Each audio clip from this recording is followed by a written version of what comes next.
All right, we're live. Cheers for tuning in to another Mando after show. Epic. Got my homie Lachy with me. What's going on, fellas, guys, ladies? We've got 0 viewers yet, so if you're watching back, I'm new to this live streaming stuff. throw that banner up there. We'll get some comments.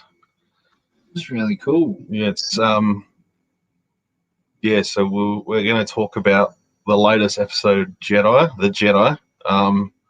We have a lot to talk about because it's absolutely insane. I'm just Indeed. So first thoughts, brother. It was straight away.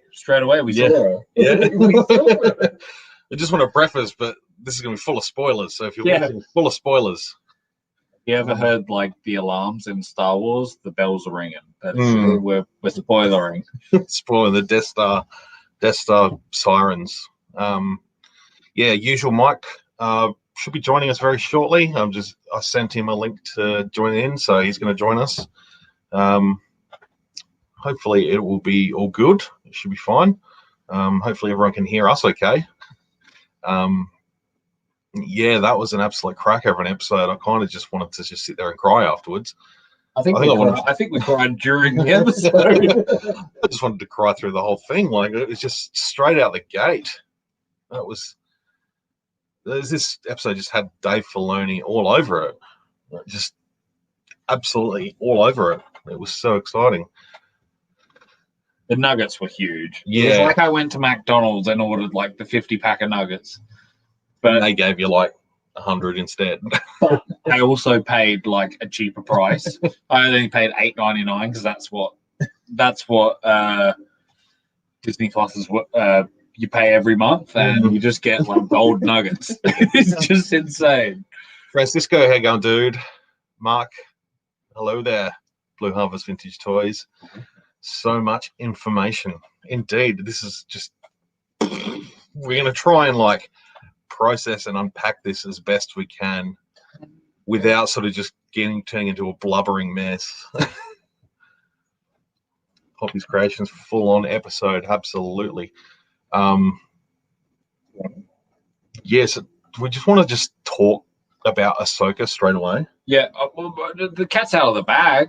I mean, people are posting images on Instagram, which is horrible. People are already spoiling this thing for everyone else, so don't be one of those D-bags that spoils the episode for people who have to watch later. I can only assume most people that are in this chat have watched the episode.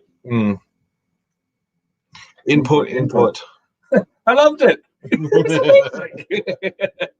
amazing. Like, jaws dropped to the floor as soon as we saw her. And it's honestly one of those things where, like, you know, you said it earlier today when you posted the photo of the figure you got. It's like, you were basically saying, like, I can't believe, like, how far the character has come from being that, you know, the Snips character to Sky Guy to literally being Rosario Dawson. Yeah, and she's just absolutely incredible. Absolutely incredible. Better than I could have imagined. Just straight out of the fog, just 2 white lightsabers lit up. I was so happy. Yeah, your wife recorded us being I'll see if she can send that video, and I'll chuck that up on the channel as well, because that'll be funny. We'll have to like put beeps in there, surely, or are we going to have it uncut? Because we swore a lot. There was no sentences. It was just swearing. Like, we'll see, but I might wait a few days. Yeah, actually, yeah. You know, when StarWars.com post out their photos, it's like they do their poster of the week sort of thing. I feel like a Monday is a good way to do it. So, like, how have you been watching this season? I just want to get your ins and outs. So, like, I'll watch it Friday. Yeah. Saturday morning, if I'm not working, I'll download the episode illegally just so I can take screenshots purely for screenshots. Yeah. And then I sit there and like analyze almost frame by frame, just pausing, stopping, and getting like last week's episode. I got 217 screenshots just to go through it and like analyze it.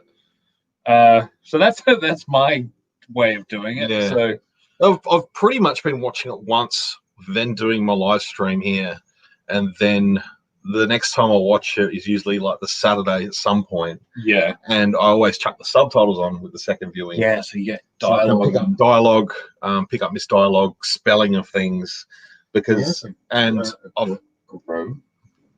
Grogu. Grogu. He has a name. The child has a name. I love it. I love it. Oh, we knew it was going to happen at some point. I didn't think No, you didn't. No. Like, I honestly, like, I thought, yeah, maybe, but surely it was just going to be Baby Yoda for the end of days. But to have a little bit more backstory about the child as well, about Grogu, like the fact that he was in the Jedi Temple being trained as a Jedi. And I think what was so amazing about that scene with Rosario Dawson and the child, obviously she's reacting to a puppet, but there's no dialogue, and they're just like they're not laughing, but they're smiling at each other, and they're talking through having the a force connection. Yeah, and I was like, oh my god, that is everything I wanted and more. That was just I didn't think we'd delve into the Force so much in this series, being Mandalorian and trying to stay away. Filoni's involved. Yeah, it's going to happen. But yeah, I'm still just sort of. I'm very speechless, and sitting there next to you watching it, like I always do. Whenever I watch like a new Star Wars thing, but it was through all the Disney era, I would always sit forward in my seat. Like, and my brother, when we would do midnight screenings, he'd always be like, what are you doing? And I was like, I need to be closer to the screen. I need to see what's happening. You just wanted to like completely focus in on what you're watching. Yeah. But how crazy was that world? Sorry, That's all right. Hey, Matt Mando, how's it going? He said, hi guys, great episode. Filoni and Favreau really aren't holding back. They keep blowing their load, and I absolutely love it. Absolutely. That's a good way to put it. Just straight into our eyes too, like now everywhere. just copping it. But did you notice there was a sexual innuendo comment by Ahsoka, and I was like, the first time. Yeah. And I was like, holy crap. Talking about the first time for everything, and you always remember it. Good or bad or something like that. I was just like, did they? Yeah, they went there, and I was all for it. Well, I really want to go and watch the Clone Wars movie now, just to see young Snips, like just to mentally gauge how much he's gone. But it was huge. Like like just seeing those lightsabers finally. We've never seen those lightsabers live action, have we? No, like not that color. I mean, so that the clear white, silver. My initial thought is, if she does end up fighting with Moff Gideon, imagine the black glow of the Darksaber against the two white glows of her lightsabers. That's just going to be spectacular. I don't know that we'll see it this season, but we've got 3 episodes to go. They filmed Giancarlo Esposito fighting with the Darksaber and breaking multiple. Yeah, that was straight out the horse's mouth too. Yeah, he did not hold back. No, I think he might have got a slap on the wrist. He may have. So I guess the other major bombshell was the mention of Grand Admiral Thrawn. Huge. Being basically the villain of the episode. Her master is Grand Admiral Thrawn, So would that also count as Gideon's higher up? Maybe. If she... Were they saying that she funded Empire's ships? Like they would... Something like that, yeah. Yeah, because they referred her back to... Ahsoka referred her back to Clone Wars. Yeah. I couldn't make the connection, which I'm sure if you research, like if you looked up, someone would have an answer. That's why we rewatched this stuff like multiple million times. Yeah. But yeah, Grand Admiral Thrawn. So what this tells me is based on last time we saw Ahsoka chronologically was at the end of Rebels, where her and Sabine supposedly went off looking for Ezra. If she's looking for Thrawn, she's still looking for Ezra, which is amazing. Yeah. Do you reckon that? Potentially, because Ezra could also be out on his own looking for Thrawn, looking for different ways to get to Thrawn. I hope they spin. Like, I don't want it to completely convolute the story of the Mandalorian as a TV show. I would love them. Like, I love how they've done everything so far, and they're introducing the characters of, Ahsoka, Bo-Katan, and all these characters. But I would love for it to, like you said, you blatantly were like, well, if that's not a pilot for Ahsoka, I don't know what it is. That's why I feel like this episode was a pilot episode for an Ahsoka series. To continue her journey of looking for Ezra Bridger. And have it... Rahul Kohli. The actor that's apparently been cast as Ezra Bridger. Oh, really? Yeah. Damn, who? Rahul Kohli. Who the hell's Rahul Kohli? He is... We're just going to go on the fly Instagramming right now. So... He's been teasing it. That cheeky bugger.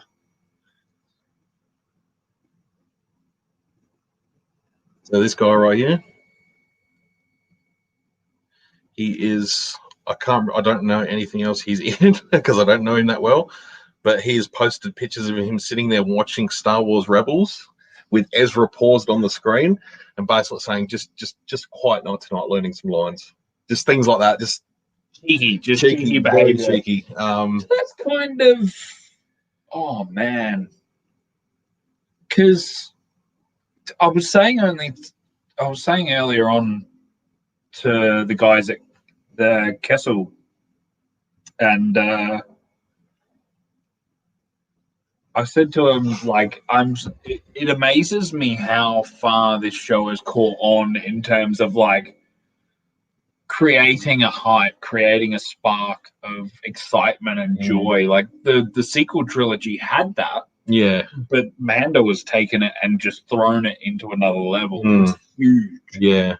Matty Rogues, how's it going, dude? And he said, I think he's trolling with the Ezra casting. Yeah.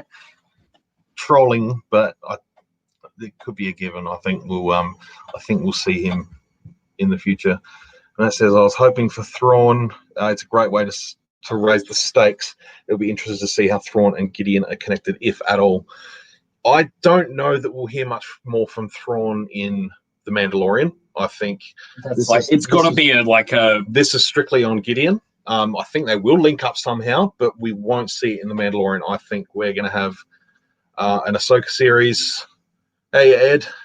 I think we're going to have an Ahsoka series, and that's going to play out the story of Thrawn. But do you know what as the villain? You know what could also be cool is like throughout, like you get to the end of this season, like the season finale, and you had the Darksaber in season 1.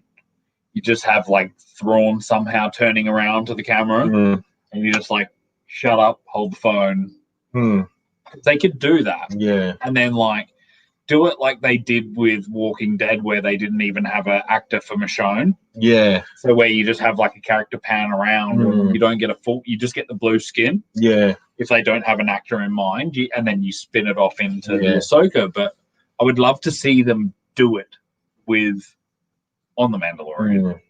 I find Thrawn to be a really interesting character in the new canon because the way they've depicted him in Timothy Zahn's first trilogy is that his allegiance is to the Empire, but not before the Chiss Ascendancy.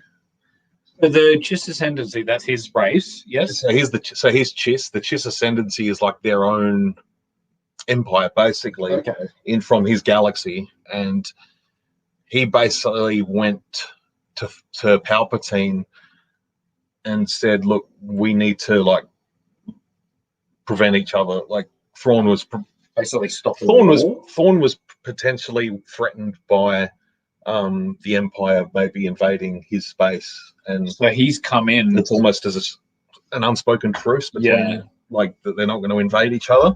But so Thrawn's always sounds very power play. Yeah, Thrawn's very much, he completely swore 100% allegiance to the Empire, but I still think he's still debating whether his true allegiance is the Chiss Ascendancy. So, but and do you want to talk about the setting of this episode? Like, can we talk about like? Are you talking about literally like the desolate planet they're on? The desolate planet Corvus, which I speculated before. I put out I said it to a few people that I thought Corvus being, they said, like she said, forest planet. Bo-Katan. And Well, I sort of thought this could be the Jedi Temple where Luke sets up his Jedi Temple. But I don't think that's the case now because we've seen the planet. And it's horrible. Yeah. Unless Luke burned it down with Kylo and all the debacle before like 20 years before the event happened. Yeah. But the whole city, the city of Caladan, I think they called it. There's the amount of sort of very Japanese samurai inspiration in this episode was just incredible. But you know, Filoni loves his like, yeah, he's a massive Lone Wolf and Cub fan. Like, you know, everything from color spectrum of the shots to scenery and the models of the buildings, let alone the very blatant like Zen garden in the front of the palace there, sort of. It was like I don't know what you call them exactly, but it reminded me of like a Japanese peace garden. Yeah. And, you know, very like picture it like different mood lighting and stuff. But you've seen the Kill Bill movies, haven't you? Not for a long time, but yeah. But like there's a bit with like Uma Thurman and Oren Ishii or whatever her name is, Lucy Liu. And they have that fight, and it's very much in the same sort of garden, but in a snowy background. That's the feeling I was getting. But very Japanese influenced. It was incredible. With Ahsoka lining up to face, and they're facing each other. They basically they acknowledge each other as warriors. They remove their robes. She ignites her lightsaber. She pulls out her Beskar staff, and the fight's on. Like, that was just visually, it was incredible. But visually as well, like being that traditional Japanese style of filmmaking, they use the wide lenses, sort of like what Ryan was doing with The Last Jedi. With Luke and Kylo on Crate. And also... Yes. Yeah. But they did it for the fight scene with Rey and Kylo, where it was like the wide angles, the lenses, because, you know, if you don't have people that fight good, you cut and intercept your camera angles to make sure you don't have the actors doing the actual work. But they were using a lot of wide angles for a lot of the shots, and I thought that was really cool too. Yeah, Matt's saying Sekiro, Ahsoka strikes twice. Yeah, during that duel scene where they're both like lining up, you've got the bridge, you've got the peaceful water, and this like the serene garden in the background. I was very much thinking of Ghost of Tsushima, which that game just absolutely blew my mind visually. I still haven't played that game. Get on it. I feel like Fallen Jedi, my good friend. How are you? Good to see you. Thanks for tuning in. It was probably very early for you in the morning over there, but appreciate it. What? But yeah, the setting, like the atmosphere. Like the atmosphere in the forest with Ahsoka, with the sort of, she has the dark hood and she's just. Well, I love how like you would only see it when she ignited her lightsabers and she'd turn them off. Yeah, and just vanish. But those whole scenes, like so many movies have done that so well, where you've got a character and they're constantly just like swooshing in the background, like they just run past, like completely unaware, like with the villain so completely unaware of where she is and what she's doing. And all of a sudden she's standing up on the wall. One other thought. I'm all just sort of spitballing if it comes to mind. But the gunslinger shootout I've been waiting for, like that was Mando and Michael Biehn. And how crazy was that? Because I yelled out, I said, "That's Michael Biehn!" And then it's like, no, it can't be, because whoever that man is, he is aged horribly. Now I'm talking about Kyle Reese from Terminator. Let's just be clear. What year was that? That was 83, I think. 83, so yeah. The time has passed. It's been a while. But yeah, that's just... And he goes to put the gun down. Obviously, here the duel's over behind the gate, and he goes to put the blaster down. He quickly does the quick pull, quick draw, but Mando's on that. He's all over it. He knew it was going to happen. I'm not being fooled by this guy. Of course, he knew it was coming. I don't know what else to say, but like, do you have a favorite moment other than like the whole episode? Do you have a moment that like strikes you and goes, that is memorable, that is what I'm going to remember from this episode? Just the visuals of the white blades in the mist, like in the fog at the start, and then I was expecting this episode to be like a, Mando goes to the city, he seeks something out, he's got to do a job, then he finds Ahsoka right at the very end of the episode. Yeah, Ahsoka straight away. Yeah, it wasn't 5 minutes in; it was seconds in. Yeah, and it was like, okay, they're really painting a picture here of Ahsoka and what she's doing, and couldn't have cast her better. I don't know where they're going to go next week. Mm. Where do you go from next week? Well, Ahsoka did tell him at the end to go to Tython, which for those... Yeah, I didn't pick up on that. You and your wife picked up on that. Those deep in Legends lore know a lot about Tython, the very first Jedi planet where the Jedi originated, despite Ahch-To being the first Jedi temple. So there's a Jedi planet and then a temple. Yeah, so... That's what I was trying to figure out. That potentially back when they were the first Jedi on Tython, assuming they're going to use that similar lore for the Mandalorian and whatever goes going forward. Do you reckon we're going to get Jedi temples? Yes. So my only theory is that now, if Tython is the planet where the Jedi originated like thousands of generations ago, they maybe migrated to Ahch-To and set up a temple, and that's where Luke was. Chris has gone, man. Fellow Adelaidean. Thrawn name drop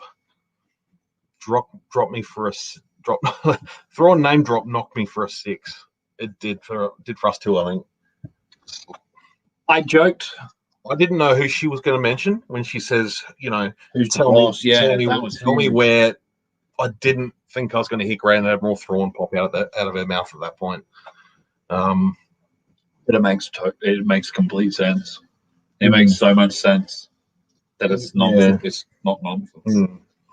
So if the child was taken away from the temple at the end of the Clone Wars when Order 66 was called, how would that make him? Like, we know he's 50. Yeah, so he would have been... The child was born the same year as Anakin Skywalker.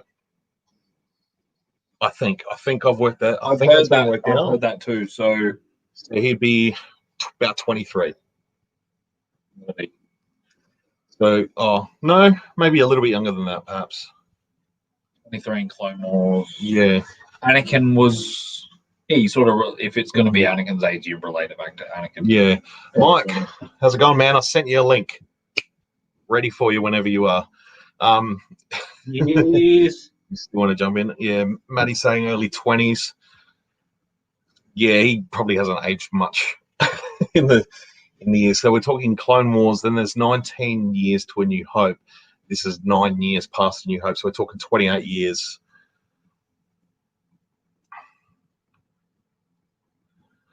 Yep, now we know why next year in the archive collection we are getting a Thrawn being a part of Wave 1. Absolutely. Are we getting a Thrawn? Yeah. We're getting Hoth Luke. Oh, yes. Thrawn, and some other goon. I can't remember now. Doesn't matter. Goons. At last we have the child's name, Grogu. Yeah, I think it's spelled double O at the end. I could be wrong. We need to put subtitles on. Yeah, I just saw it spelt online, so I assume someone else has watched it with subtitles. Yeah, what's everyone else's thoughts on this episode? Like anything, just spitball. Like, they're nuts. We're just talking whatever comes to mind at the moment. So join in the fun. We're not going to. This is like the raw. This is the rawest emotions. This is like, how do we contain what we've just seen? Because I was pretty excited. I finally got Ahsoka today. I filmed half the review. I'm going to film the rest tomorrow and upload it. So it is. Mark's saying it is Grogu with a U. Oh, there you go.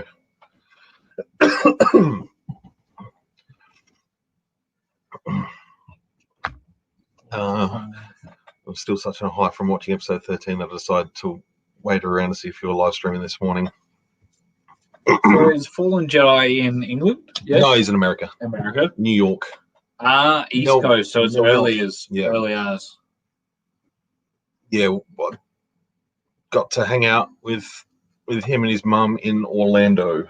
Oh, wicked. Yeah. I think you told me the story about that. Yeah. We've been friends on YouTube for a very, very long time.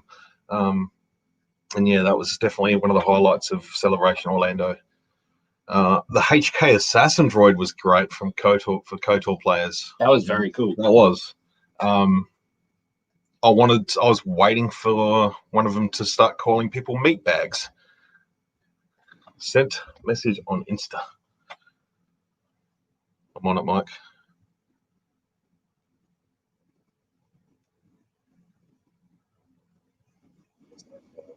What did Oh, no worries, dude. The baby's asleep. I cannot talk. Yes, let the child sleep. That is going to happen to me in 3 weeks. Yeah. Ed enjoyed the fact that Ahsoka featured pretty much from the beginning of the episode. Saw more of her in this episode than I expected. 100%. We agree with that. Yeah, but she dominated the episode pretty much. So next week's going to have to be pretty damn full on to keep us from thinking about Ahsoka too much. Well, I think now have they cornered themselves into like they've got 3 episodes left. You got to go full steam ahead. What was that? Yeah. Like in terms of what's going on with in terms of story and like yes, Ahsoka has put a stall in the traps of like we've just seen Ahsoka. I want more. Yeah, but like in terms of they got 3 episodes left. How are they going to? I'll start showing these comments as I read them. So I loved every second of it. Ahsoka's lightsaber sounded amazing. I mentioned that right at the last scene where she was lining up for the duel and she ignited them. Just that sort of that real nice low subtle hum. It was like when in Rise of Skywalker where Rey ignites her gold lightsaber and it lets off almost like I say godly, but it's like it's got like a little bit of a nice howl for it. Clone Wars Ahsoka is too old. She looks like the Rebels Ahsoka, lazy Hasbro. Yeah, it's close. They're a little bit different. I know they're a little bit lazy with a few of the reused parts for this figure, but I'm still excited to have it. I hope so, Eddie. I really would love to see more. Enjoyed the fact that Ahsoka pretty much we read that one down there. The bottom. You reckon we'll see more of Ahsoka in the following episodes, or was this her episode? As I said before, I think this was her pilot episode. I think we're actually going to get a spin-off. I really do. When's the announcement coming? Yeah, it's just an announcement pending, really. I dare say that'll be very imminent. This episode is going to get a massive reaction, and I think that's just they're just going to want to put this out there and say, you know what, we're going to continue Ahsoka's series. We're going to do an Ahsoka series. Let's do it. Let's continue her journey. Rosario really channeled Ashley's Ahsoka. I can't wait to see Sabine, Ezra, and Thrawn. Yeah, I'm the same.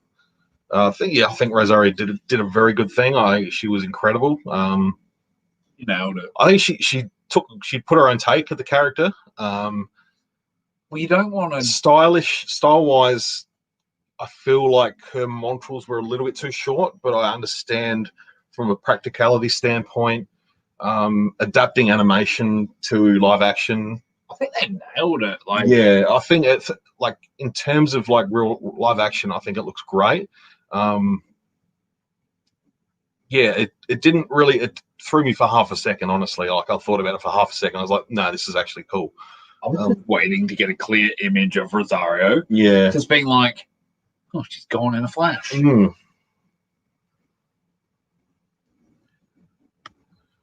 a Padawan Ahsoka, 100%. Yep, season 1. We need snips. I even like the season 3 through 6, where she's got the 2 green lightsabers.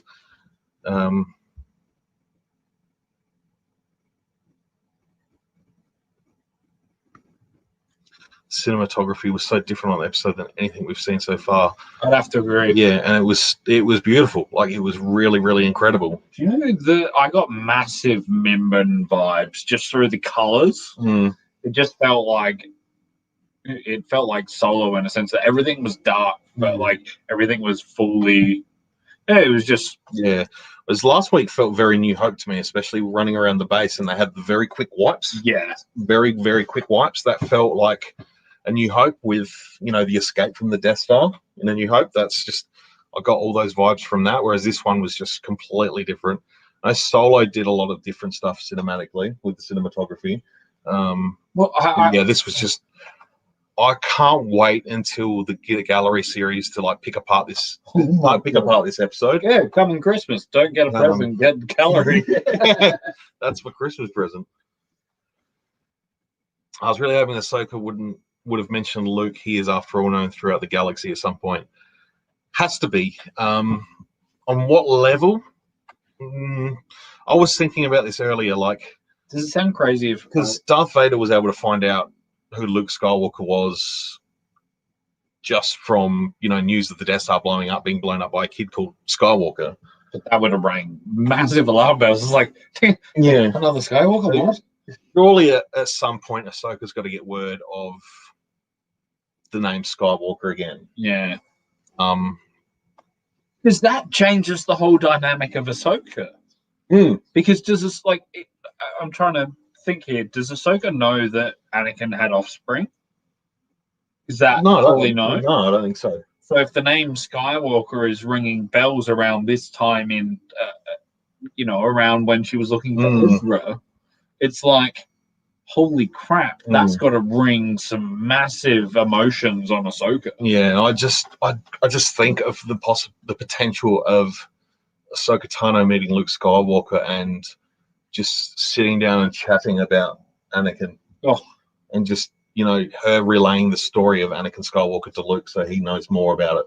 Well, that could make sense as to where Luke in The Last Jedi speaks to Rey and goes, Palpatine, he doesn't say Palpatine, he says his Sith name. I'm blanking. Who's that? So Luke. So, yeah. I'm saying, if it would make sense if Ahsoka spoke to Luke, and that would make sense for The Last Jedi to be where Luke is talking to Rey and telling the history about, that connection. Yeah, the whole Sidious thing, yeah. Because the whole idea of this show was, yes, to do a show about Mandalorians and the Mando, but very early on they said they were going to talk about, the First Order and things like that. Yeah. I really like Rosario's live adaptation of Ahsoka. Yep, I think did get a comment already on Instagram. One person saying, "Am I the only one that didn't like this episode?" I just wrote yes, pretty much. Slim Suits, I did not predict that my tear ducts would be triggered so frequently. That hasn't happened in quite a while with Star Wars. It's been a little while, hasn't it? It's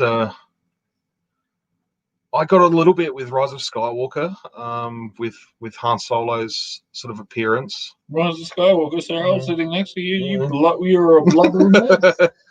I wasn't expecting that. I loved it. It was amazing. Yeah. Lucas, what's going on, dude?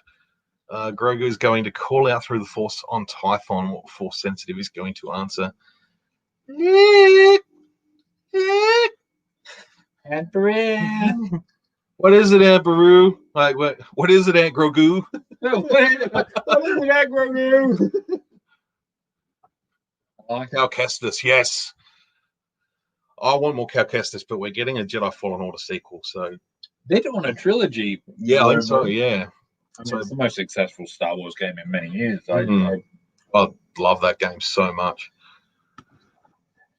I wish she would have resembled Rebels Ahsoka, but as you said, for practicality purposes, I get it. Yeah, that's pretty much what I was thinking. But Rebels as well, we're still talking about a 20-year gap as well. Rebels. From Rebels, it would be... What was Rebels? That was... Okay, no. Her last appearance, when she had the white robes on and she took Sabine, that was after Return of the Jedi. So there's only a few years between that and this. Because isn't the show set 3 years after? 3 to 5? The end scene where the sort of rebels are split up and Hera's got a kid. Yeah. No, I totally get that. I'm saying Mandalorian is set maybe is it 3 years after? Because they said it was set after 7 years after the Battle of Yavin, which puts it's 3 years. 3 years after Jedi. Yeah. But yeah, super close. So, take back my comments of making her seem 20 years older. Mm. So it's not that far removed from that last scene in Rebels. Oh, huge. Loved the Mad Samurai vibes. What a fight. That was so good. I can't wait to sit and watch this again. I think I'll be doing it before I go to sleep tonight. I'm doing it when I go home. Chief Chirper, hello there. General Kenobi. Sorry, I have to you have to answer that. It's the only correct way to answer. Matt Martin, how's it going, man? That was simply epic. Bring it on, Grand Admiral. Yeah, we want more Thrawn. I still haven't picked up the new book. I'll hopefully grab that tomorrow. I did order it online, but it's been like 6 or 8 weeks overdue, so I cancelled it. There's been so many things coming out. I can understand. What if Palp's Reborn answers? I kind of don't want it. I'm still thinking those bodies. Yes. Yeah. That was wicked. I'm still thinking those bodies in the barrels to get a full South Australian Snowtown reference in there. Yes. I think that was Snoke. Yeah, 100%. Did I show you the photo that I like high-resed? Yeah, and it looked like the crack down his head. Yeah. Head. And it looked like he had like a full, it was like a tumor on him. Yeah, it was just a deformed. I got Snoke vibes and like very palpy vibes out of that. And then I was completely thrown off because I didn't understand the ending.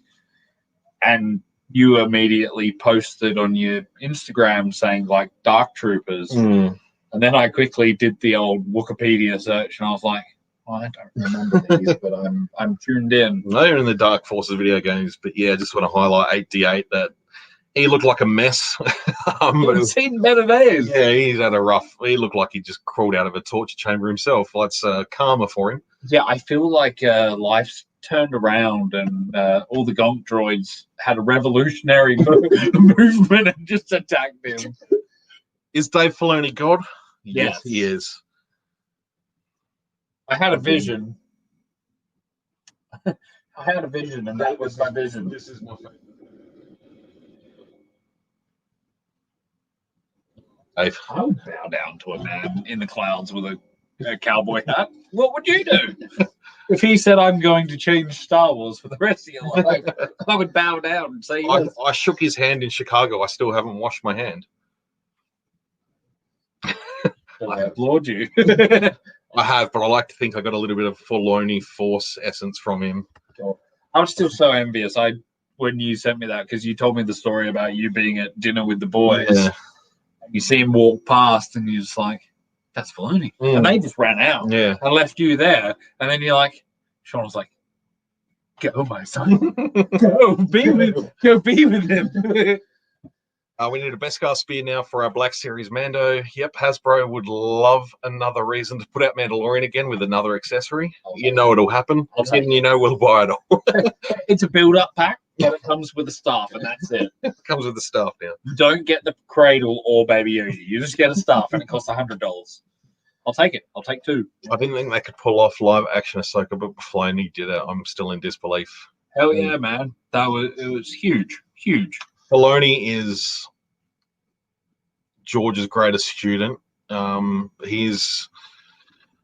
Filoni is the man to lead Star Wars storytelling deep into the future. I don't want him to get any, like, it sounds bad, but I don't want him to get a higher role in terms of like a Kathleen Kennedy. No, that's not him. That's not him. He needs to be on the front lines, writing stories, progressing Star Wars as a series, as a mythology. He needs to be storytelling, not directing. I don't think he'd ever do it though. No, I don't think so either. He's such a humble dude. I don't think he'd be like, "Yeah, I'll do it." Yeah. Yes, he is a guru. But for Mando Monday, they announced her vintage collection figure. Yeah, and Black Series as well. Snoke music was playing. Yeah, that was talking last episode. Talking yeah, last I week, saw a little in the we're talking about the scene. But yeah, talking Ahsoka's theme though, like That was amazing. what Ludwig Göransson did with it in this episode was just incredible. I can't wait for that soundtrack. Well, he put up chapter 0 to 12 last week, so I think he's doing it week to week. Oh, okay. So yeah, right. Get on Spotify, yeah, streaming services. Because I was a little bit bummed because the first season they did a release each week for every episode, and now they've only done like episode 9 to 12. Okay. Oh, okay. So that's probably where I'm thinking. So and it was only like 12 tracks, whereas they did like 9 to 10 tracks per episode last year. Yeah, they nailed it. And I've listened through that so many times, but I want to hear Ahsoka's. I want to hear that rendition from the god. With Göransson. Yeah, the Göransson. He's proving that Star Wars can move beyond the tropes of gotta have John Williams. John Williams will forever. No, you don't. He proved it. Yeah, John Williams will forever be the peak.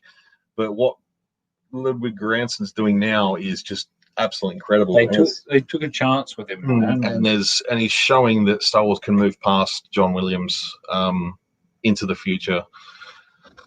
So in my mind, all the remaining Jedi know one another. What can I say? It makes me happy. Though technically Ahsoka never claimed to be a Jedi, she was only referred to as one. That is true. She was a Jedi at some point, though. Yeah, she was before she left the Order. Yeah. And then she, she denounced herself of being a Jedi. But I think her journey going forward, I think... Do you reckon she'll take a moniker of a Jedi? I don't think so, but I think she'll come to realize as her journey progresses again, so she's taken the whole journey, all the way through to now. And I think the next stage of her journey is really to understand that what she is doing is what the Jedi should have been doing back in the prequel era. Hell yeah. Do you know what? She was very aware that the Jedi had lost their way. What they were as Jedi weren't Jedi anymore. Like what they symbolized being, Well, they were warriors. They were basically they weren't peacekeepers. They were soldiers. Yeah, they were generals in an army. Like they'd gone away from their Jedi ways. And that's why I love Qui-Gon, because he was literally he was the epitome of a Jedi. Yeah, he was a stubborn turd, and he was willing not to sit on the council because he knew what they were doing was wrong.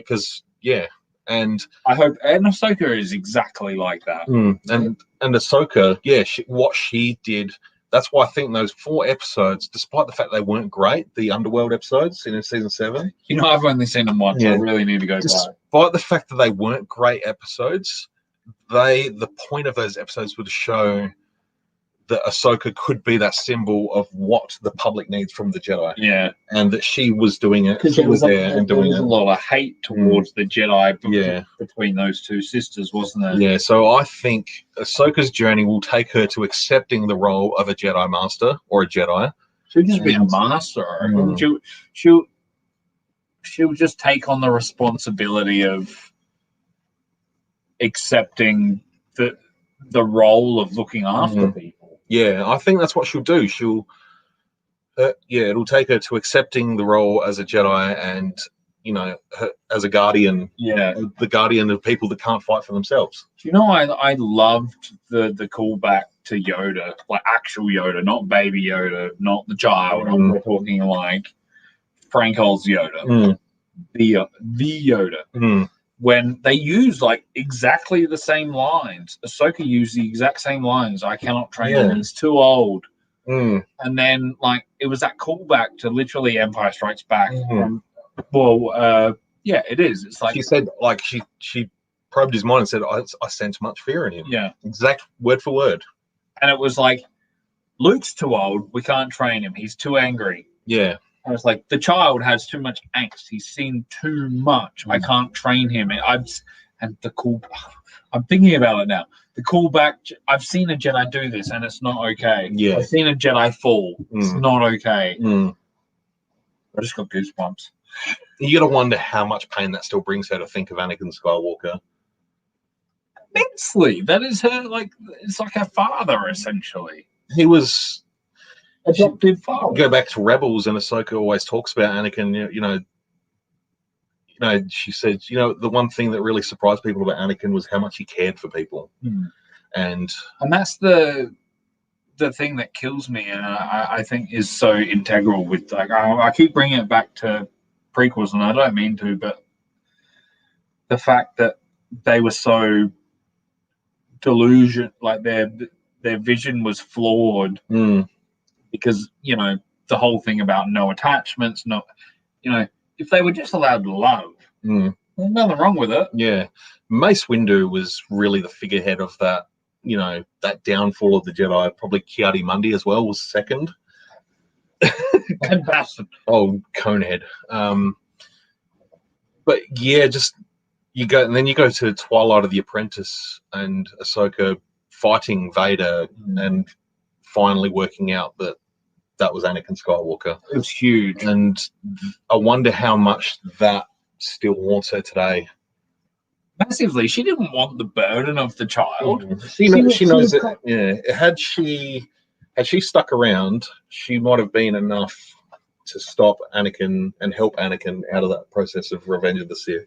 She had the chance. She had every chance, but she fought Maul. Yeah. And because they're all played because Maul was intending to kill Anakin. 100%. Ahsoka showed up, so they're all getting played by but it's the master manipulator in the end. And it's the whole thing as well. It's like, even he was Maul was stumped. It's like, I was asking for Skywalker and Kenobi. What the hell are you doing? Yeah. All right, Matt's saying, so the suits of armor from last episode have been confirmed as Dark Troopers. I personally think they'll be made from Beskar. Oh, I didn't even think about that. It's like, impenetrable to... But it's that, but it's also they were like the purge. So they would have it in abundance. They made it into currency. Yeah. What else are they using it for? Also, remember that Gideon is tracking the Razor Crest. Oh, yeah, that little creature, like the Mimban. Was it a Mimban? Yeah. Oh, my God. I was so angry. Never trust a Mimbanese. I was so angry. Could Grogu be Yoda's secret love child? I hope so. Who do you have sex with? Yaddle. As much as I want that to be true. It's funny because in Legends, Ki-Adi-Mundi's species, Syrian, Cerean, because he was in the Jedi, but his species were really dwindling, so he was allowed to go and basically have children to increase the numbers of his species. But why couldn't Yoda do it? There's only one of two. If Yoda can still get it up. Of course he can. He's got the Force. The Force. He's got Viagra. They've got it in space. They've got it on Earth. They've got it in space. I'm just annoyed. Scout Lord saying, I'm just annoyed that we are still receiving characters that have already been established. Ahsoka, Boba, Bo-Katan, Thrawn. And was really hoping this should be nothing but new. I think we're still getting there. I think you kind of got to just go, all right, well, we're still following the moves of Moff Gideon. I like that name, by the way. I like that he uses Greedo as his picture. We've still got Grief Karga. We've got the New Republic pilot that's potentially may have recruited Cara Dune. She looked like she's going to go. I think she's going to go. Yeah, I think she's still seeking purpose. From last episode, I think we're going to follow that pretty strongly. Still, they can go on her own show. No, she's not. I don't think Gina Carano could hold a series on her own. No.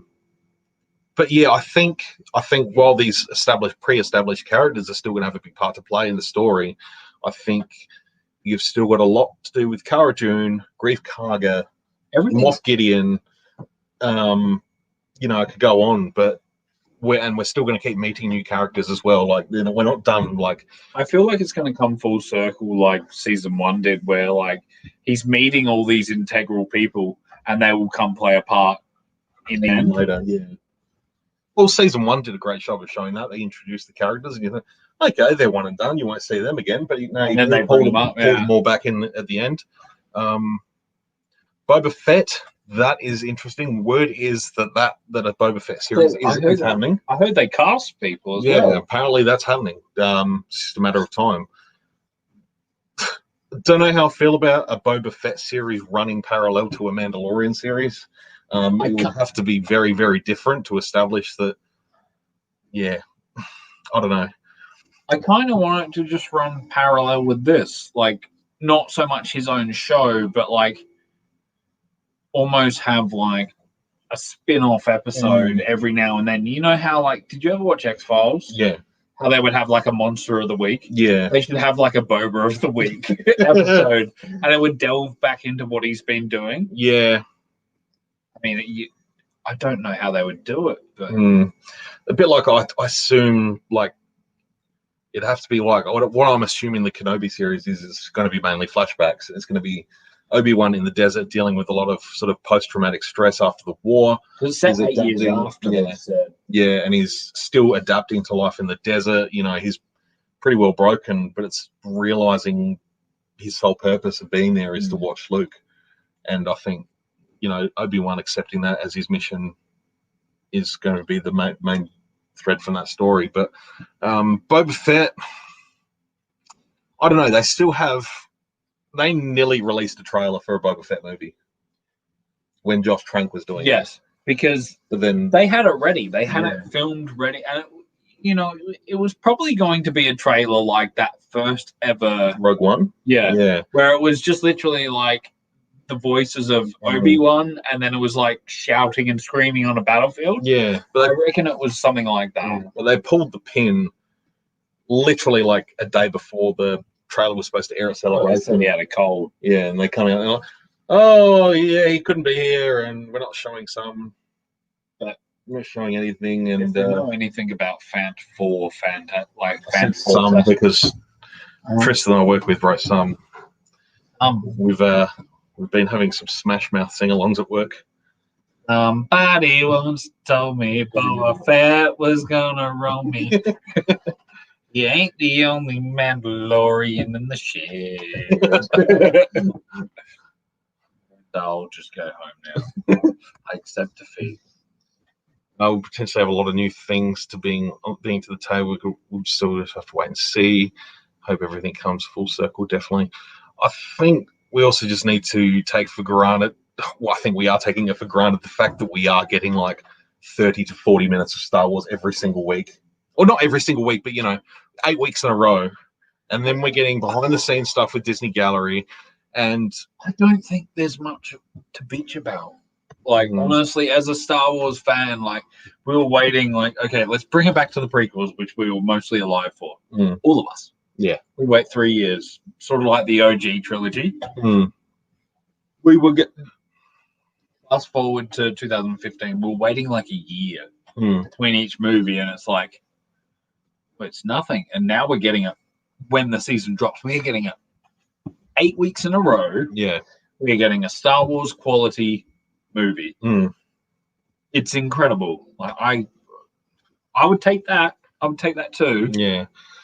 Or just a Boba film. Well, that's kind of what I was getting at before. Is they've basically got they've got a script. They've got story ideas. I'm sure they've pulled a lot from that for Mando. Yeah, that's what I was thinking. Like, because Favreau wasn't brought on board for that until after, like, he pitched his initial ideas. So he might have had a lot of ideas. They might have just pulled a few things, but because he said he was writing the show before he was even hired. He said he'd been like, well, he wanted to do a Boba Fett series, and they sort of said no, he's going to leave that be. So he's like, well, I'm going to do a series about another Mandalorian. Like, we'll just start. Yeah, we'll do it. We'll just start fresh. I wish Kenobi would be a feature film, but a 4-part TV show, which should be interesting. I believe it'll be 8. Yeah. 8 hours of Ewan McGregor. Potentially 8 hours. And let's be honest, it's going to happen. If we were to deep dive into a Kenobi series, who would you have, like, straight off the bat? Ewan McGregor. Uncle Owen. He's an Australian. Why? Joel Edgerton. Bonnie Peace. Young Baru. Yes, Young Baru. Because she only said one line. You'd have Tusken Raider number 1, Tusken Raider number 2, Tusken Raider number 3. And the female. Female Tusken Raider number 1. And there's got to be a child. Yeah, child Tusken Raider. But you have Massif number 1, Massif number 2, the Tusken Raider dogs. Qui-Gon Jinn. Liam Neeson's voice. Not even like a full-on projection. He can't though. Yeah. No, he couldn't. He couldn't learn it. That was what he told Yoda in the Clone Wars when he sent Yoda on his little spiritual journey to Dagobah. But it's 8 years later. And Surely he's learned. he was Twinkle Lights. I know he was Twinkle Lights. Like, because he died before his training was finished, he couldn't make that full transition into Ghostland. It was a star. Sorry.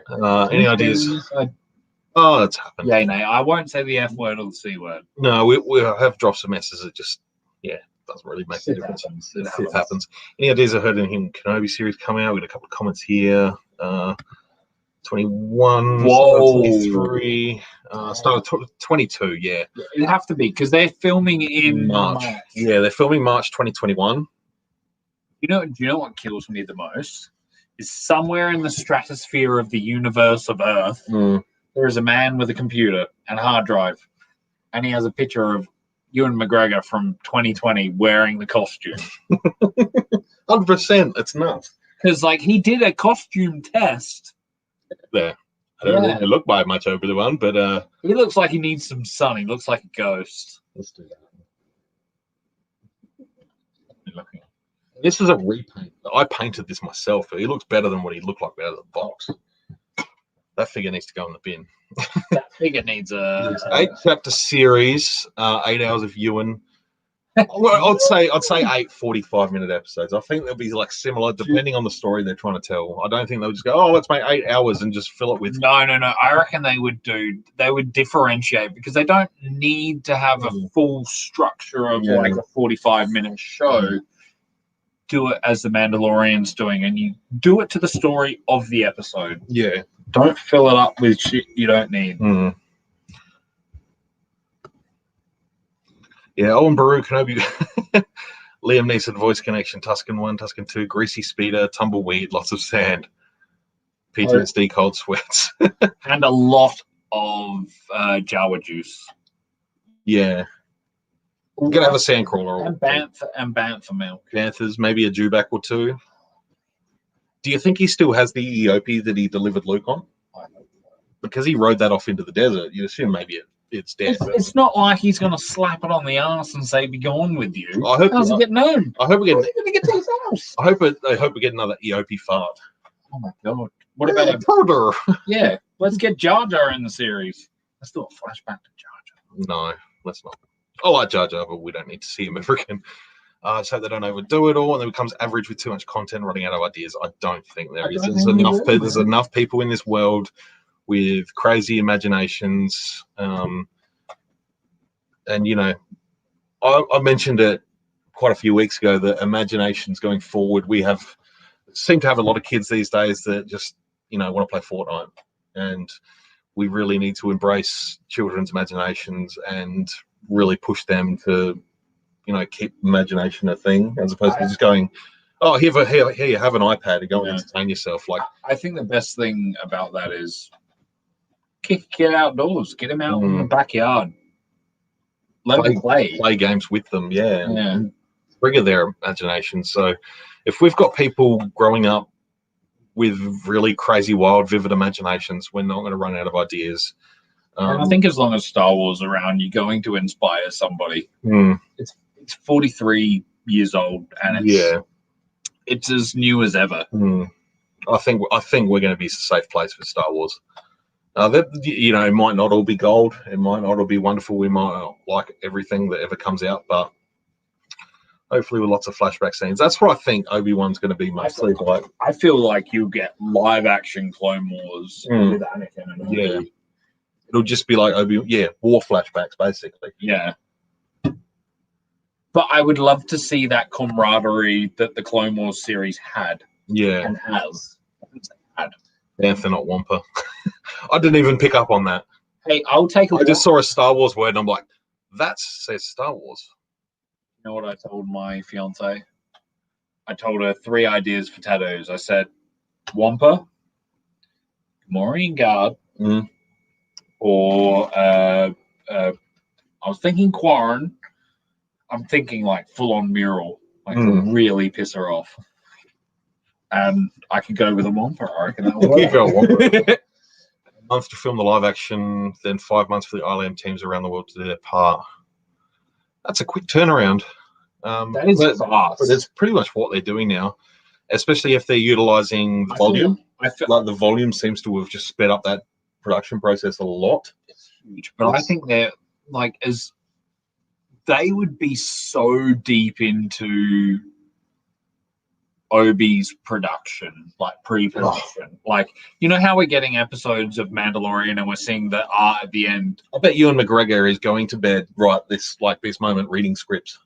Of course, he had He's scripts learning before. He's learning lines. He's reading scripts, updated scripts. Evolving Because scripts. they said the reason they pushed it back because the scripts weren't like dope.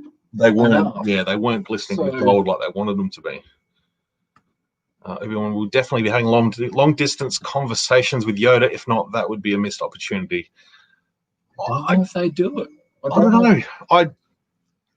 Part of the Kenobi novel by John Jackson Miller, part of that is Obi-Wan living with the fact that he's not getting the communication with Qui-Gon Jinn that he wants, and that he's just having to figure out on his own. I kind of want to see Obi. Like, I really want to see that PTSD. I really want to see the guy go down to the cantina and really be bummed out, like really be like destroyed. Yeah, and something he gets in the Force uplifts him. That challenge of looking after Luke actually brings him up. I think another plot thread that's going to happen in Kenobi is discovering the identity of Vader, because he doesn't know that he survived. No, not at all. He chopped his legs off and said, "I have the high ground." What if Obi-Wan walks into the cantina in Mos Eisley and there's like a TV, a hollow feed or something, and it's like, who is the Empire's, masked enforcer? And he starts learning more and more about what happened. Like a lot of when I was listening to a lot of Rebel Force radio, they were talking about like the time that you see them in A New Hope, and he goes, the last time I saw you, rah rah rah. Like, you could equivalent that and interpret that into being like, that's not the first time they saw each other since the lava fight on Mustafar. Yeah. You could interpret that to be, they met each other along the way. Well, Vader's line is, what did he say? He says, you should not have come back. Yeah. It's like, back to where? Like, you're talking about into my life, into the Death Star, into I feel like into another duel. Obi's not an idiot, and like for that, you got a lot of success writing on that show regardless, but adding Vader is like adding salt,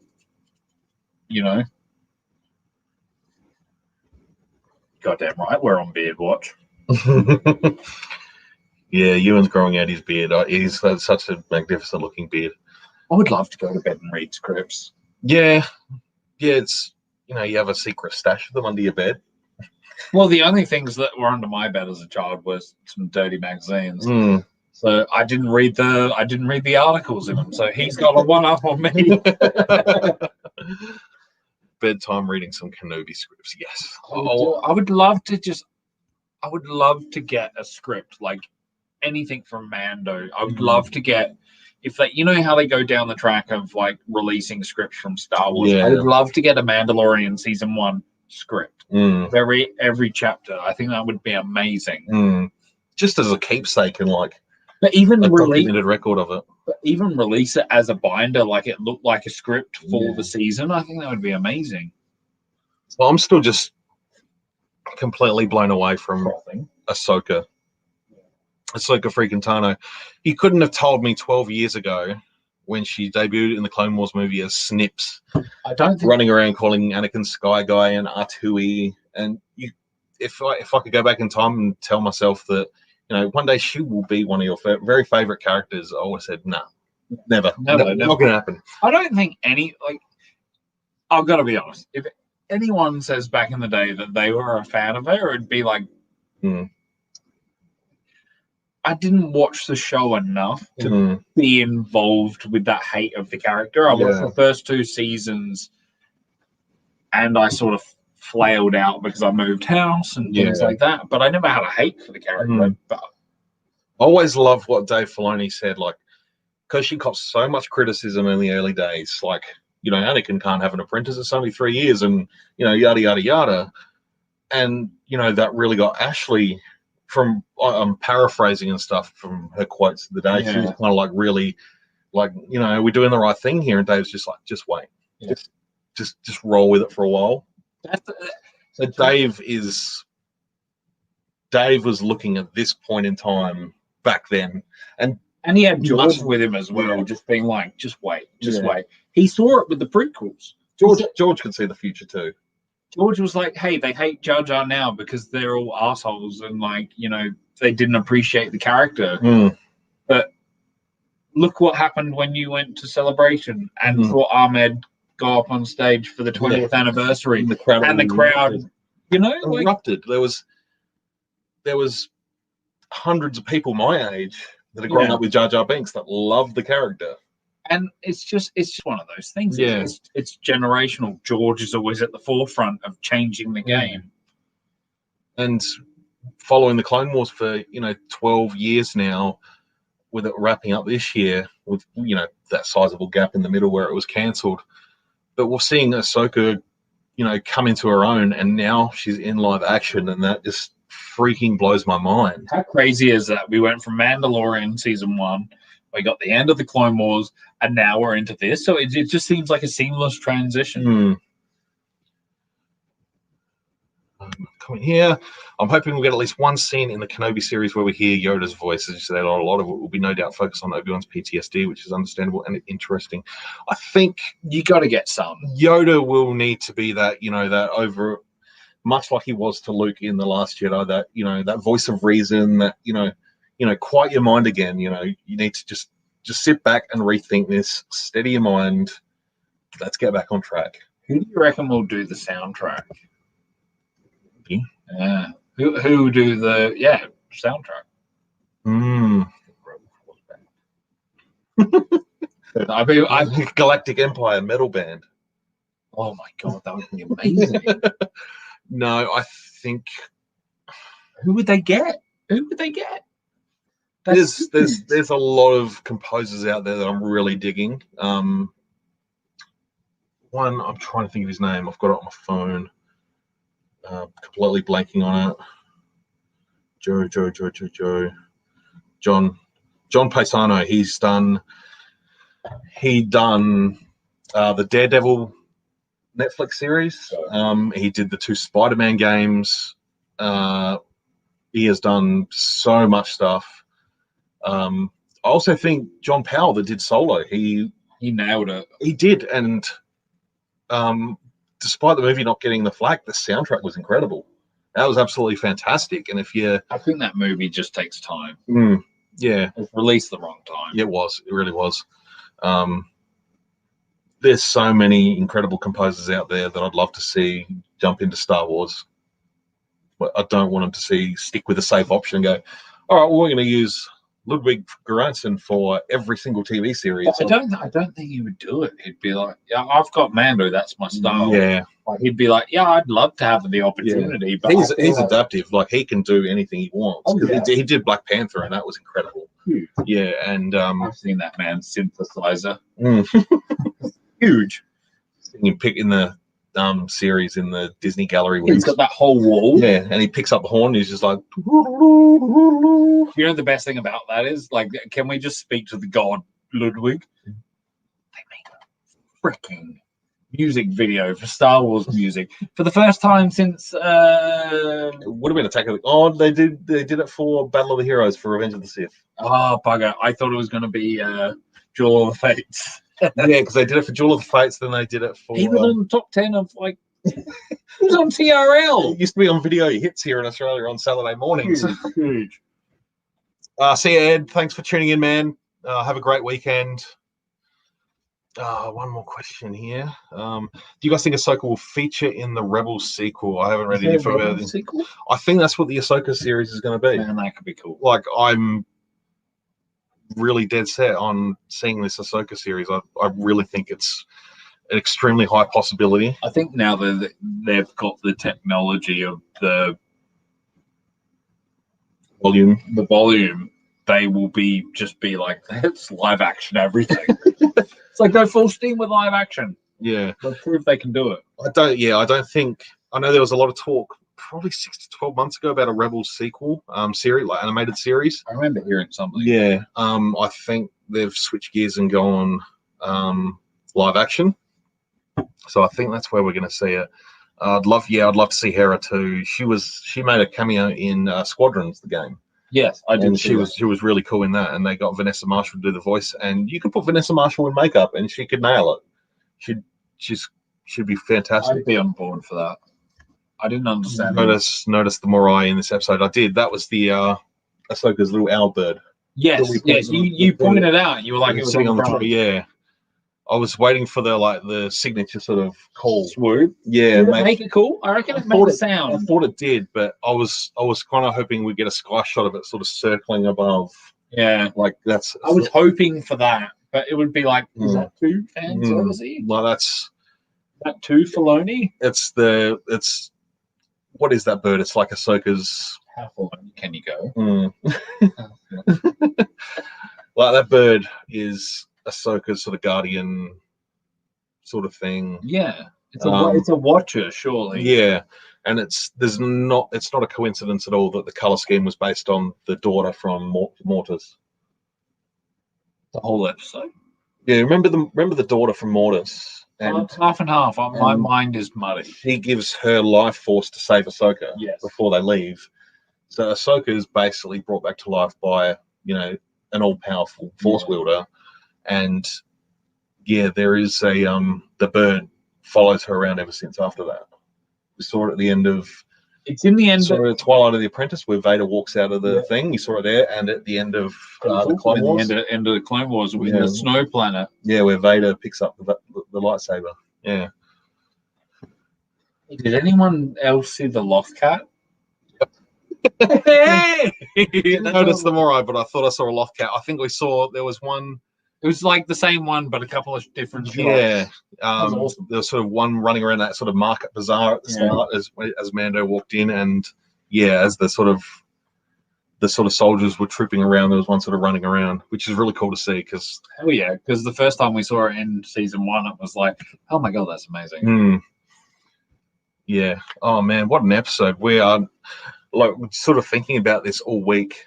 And I have had a couple of nights where I've just sort of laid awake for an extra hour or two thinking about Star Wars. I was going to wonder what I was going to do after the episode in terms of my life and existence. And then someone pointed out that we've actually seen all the footage from the trailer. We're in uncharted territory. So we're completely new uncharted territory going forward. Unless they release a TV spot. Which they don't appear to be doing, so. No. But if no one else has got anything to say, we've got 16 people on the stream at the moment, so that's awesome. Thanks everyone for tuning in. Might wrap it up, and I'm hopefully in the next couple of weeks I want to just get back and do just a standard stream and just talk about toys and figures and toys and I feel like Star Wars in general. I feel like it was a bit hard to talk about toys with such an amazing episode. Yeah. It's like there's always most weeks sort of there was a little bit of divergence into toys earlier. We hear you, Mike. We hear you. So we usually it diverges very quickly into toys in and out at most weeks, but I might just do another stream at some point if I can find time. Just before we bounce, speaking of Mando Mondays and everything that's been dropping, what's been your favorite announcement over the last couple of weeks? I've been reserving money and allocating money for certain things. So the only thing I've jumped on so far, for me personally, is the Mando helmet from the Black Series. Yeah, I've pretty much pre-ordered. I want to get the helmet. I will wait and probably hold off till after Christmas to put that on pre-order. Did you go the vintage retro collection figures? I will. Yeah, I'm going to get them from Bulletproof at some point because he's got the whole wave. Indeed. Someone say toys. I did, sir. I did. And Roquan, how you doing, buddy? Whole season so far is amazing. Couldn't agree with you any less. Probably, Mando Monday stuff. Well, I've already pre-ordered all the vintage collection stuff that's been Nutty. going to come. So you've followed it up week to week with everything much, that yeah. come out. Nice. It's something like $10 or $20 a week when I do it. Well, it's perfectly done. I think it's the best way to do it, and you guaranteed to get it. I did the HasLab Razor Crest. Yeah. Excuse me, what? We're going to be waiting impatiently on that thing. My God, like I'm so excited, and that thing is a beast. Ed 5, how's it going, man? He's a fellow South Aussie. Hello there. Few South Aussies in the chat tonight. Fallen Jedi. Good night, guys. I'll keep an eye out for the next stream. I appreciate you tuning in. I know it's very early, but yeah, we'll have to catch up for a chat soon. And yeah, we have to fire some messages to Izzy so then catch up a little bit. It's been too long. But yeah, we'll leave it for this week. And yeah, I'll see you in the comment section, Dave. I will chat with you. He's heading off to Toys R Us. Where's Toys R Us these days? He's in Singapore. Oh, they still have them. Yeah. Nutty. Say hello to Jeffrey for me. Jeffrey the giraffe. 45 in Port Augusta. God damn. Yuck. Excuse me, N5. That's disgusting. Yeah, 48 tomorrow. Disgusting. Oh, stay cool, man. Really, really stay cool. Get some ice creams. Get some. Yeah, just don't go outside. It's disgusting. Yeah. Horrible. Go buy a bag of ice and sit in an ice bath or something. But yeah, I'll stay tuned for next week because I'll be back with another stream next week. Yeah, it's just so thrilled and pumped for this episode. Yeah, if you want to get in touch, shoot me a message. Where can folks find you on the Instagrams? I'm at. I can't even remember. Sorry, I wasn't prepared for that. Check the comments. I'll write it in there. Sorry. Hey, my posts lately have just been about expecting a child. Yeah. Not much Star Wars. There's always Star Wars on my page, but just more about the father to be. Young Grogu is on his way. Oh, well, we don't even know yet. It's a surprise. All right, folks. Thanks for tuning in. May the Force be with you always. Fantastic.